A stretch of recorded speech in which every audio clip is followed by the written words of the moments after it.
আজকের এই খুব আশাবাদী আমরা এই সুপ্রিয় দর্শক ঐতিহ্যবাহী মাঠে আমরা সুন্দরভাবে যে টিমটা সেজেছি টিমটা হলো আমাদের মুনমুন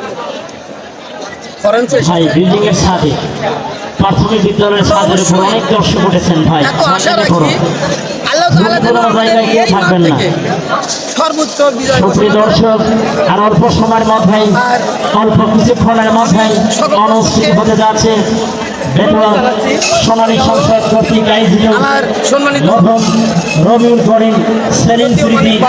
আন্তর্জাতিক ফুটবল টুর্নামেন্টের আজকের হাই ভোল্টেজ ম্যাচ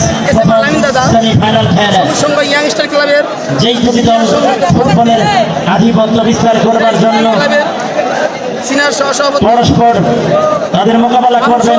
যার এক প্রান্তে রয়েছেন বীরগঞ্জ উত্তরবঙ্গের দুটি ব্যয়বহুল টিম। বেশ কিছু নামি দামি খেলোয়াড় উভয় দলের উপস্থাপন করেছেন বীরগঞ্জ ফুটবল একাডেমি রংপুর এবং সাপাহার বরেন্দ্র ক্লাব নওগাঁ। সাপাহার বরেন্দ্র ক্লাব